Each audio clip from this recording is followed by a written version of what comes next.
just take me through, I guess, last week and tell me what it was all about, the Sauer series, competing in that, having a good time there. Tell me about kind of what last weekend was all about for people who might not know about it. Yeah, absolutely. So last week I went to the Jeff Sauer International Deaf Hockey Series in Buffalo. It's similar to a Four Nations hockey tournament that you might see, Canada and the U.S. Constantly play in on a higher level. But this time it was for deaf and hard of hearing hockey athletes from around the world. We had teams from Canada, Finland, Czechia, and the U.S. all participate in it in a round-robin style tournament, which culminated in a medal series. And the whole purpose of the event was just to shed some light on deaf and hard of hearing athletes and their abilities that they have on the ice, and just kind of come together and have a great time playing the game of hockey. That's awesome. And I mean, just talking about people who may not know about kind of that world. I mean, you've seen a lot of success. The Deaf Olympics, gold medal, I believe bronze medal there, right. So a lot of success there. So I mean, just talk about kind of how there really is this whole other aspect of the hockey community that you guys are trying to shed a light on that people may not be as aware about. Yeah, and I think the big part is we're hockey players just like anybody else. And we don't necessarily see our hearing loss as a disability. It's just part of us, a part of who we are, and us playing hockey is no different than anybody else, and it gives us a great opportunity to represent our country in a unique way and play a sport that brings us all together and that we love. Let's talk a little bit about yourself. I mean, first take me on your kind of journey when it comes to your hearing loss. Tell me the details behind that, and then I guess from there, your journey into getting into high performance hockey. Yeah, so I was born with normal hearing, and at the age of 5, I had bacterial meningitis. And one of the side effects from treatments from the meningitis was hearing loss. So after leaving the hospital, they found out that I was profoundly deaf in both ears. I had lost all my hearing. I wasn't able to hear anything at all anymore. So that kind of started my journey to where I am now. Shortly after that, I received a cochlear implant, and I've had this cochlear implant for most of my life now. And it's allowed me to hear within a normal range and grow up with a pretty normal childhood. So I'm very grateful for that and the technology that is around to allow me to hear at the levels I do. But I would say just like any other kid growing up, I wanted to be a pro hockey player. I was into hockey at a young age, and it was always a dream to play in the NHL one day. As I grew up, obviously that wasn't going to be the case for me, but I had found a passion for sports and a passion for medicine, and combined those two into athletic training. And I went and I got my bachelor's degree in athletic training from Northern Illinois. And from there, everything kind of just fell into place, and I was able to start in pro hockey as an athletic trainer, just kind of work my way up the levels to where we are now. And it's allowed me to stay around the game that I love and come to the rink every day and work in a unique position that keeps me around the sport of hockey. And then how did you find yourself competing at the Deaf Olympics? Like, kind of take me through that side of things in terms of finding your space and I guess being around the game of hockey here as a trainer, but then I guess also carving out your own way to continue actually playing. Because there's a difference between being around it and actually playing itself yourself. So to actually find that niche for you to continue playing at the highest of levels. Yeah, so when I was playing youth hockey back in Peoria, there was a teammate of mine that had hearing loss as well. He and his parents had mentioned this camp in Chicago, and it's a week-long hockey camp every year in Chicago, Illinois. It's called the American Hearing Impaired Hockey Association, and they host this summer camp for deaf and hard of hearing hockey players from around the U.S. to come together and enjoy a week of hockey and meet other people in the same position that they are, who have hearing loss but still love the game of hockey. And through that camp, there's a selection process for the USA Deaf Hockey Team. So starting in 2013, I had my first chance to represent the U.S. on the international level through this team. It's taken me to Finland, Russia, Italy, Canada, all over the world to play, winning numerous medals and awards. So it's allowed me to stay around the game in a playing capacity and doing something that I love.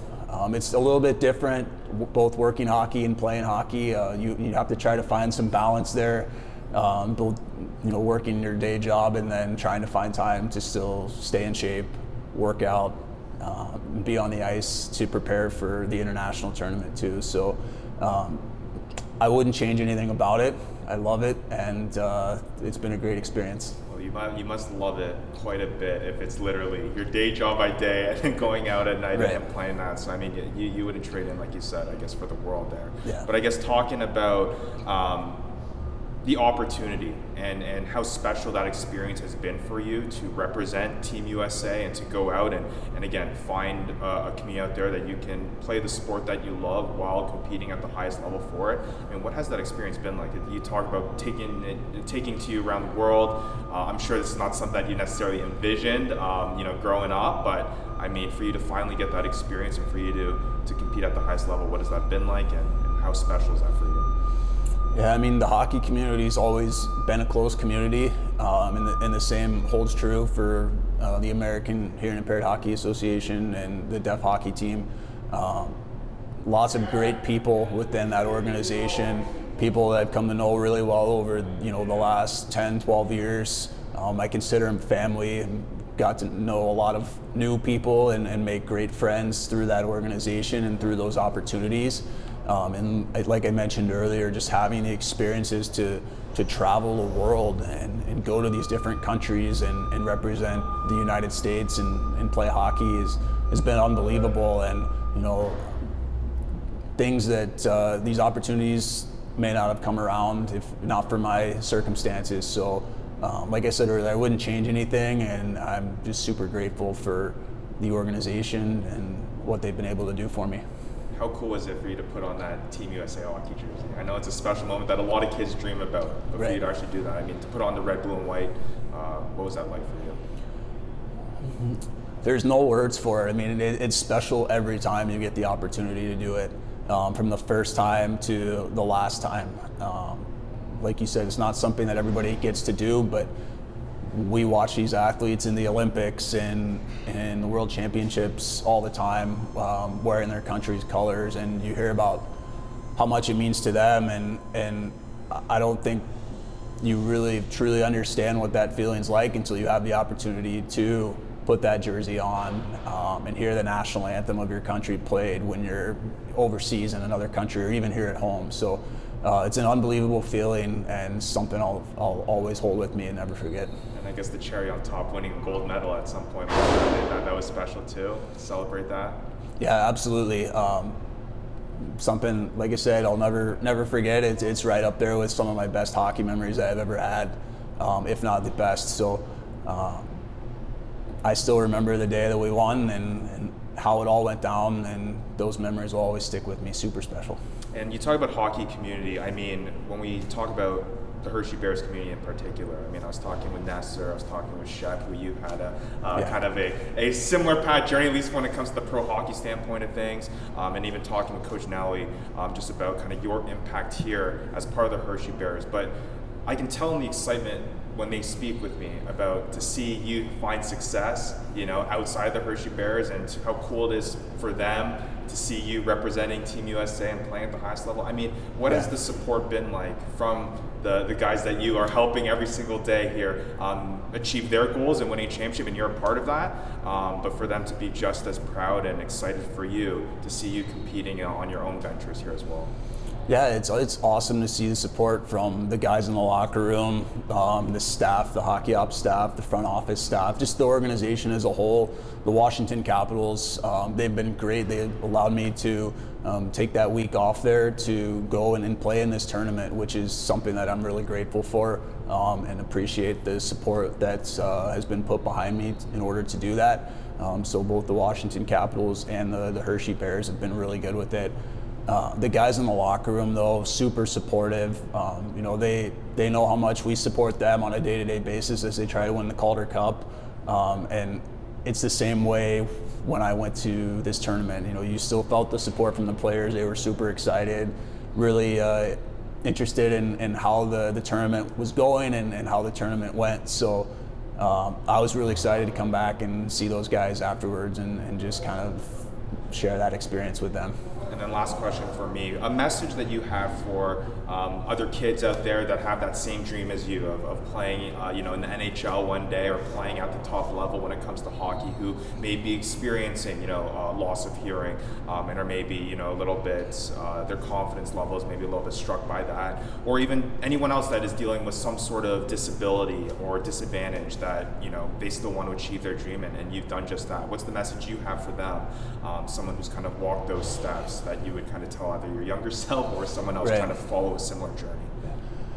I think the big message is that just keep working hard, follow your dreams truly, and if you work hard and you stay committed to what you want to do, you're going to find success. It's not always easy. It's going to be hard at times, but if you just push through and just keep going, there's a lot of support out there. There's a lot of people out there who will support you, and when you find those right people, it makes your journey a lot easier. And if there's anybody who's interested in hockey that does have a hearing loss, the American Hearing Impaired Hockey Association's a great start, a great resource if they're interested in learning more about that organization and how they can kind of help you out as well, as far as both their hearing loss and hockey go.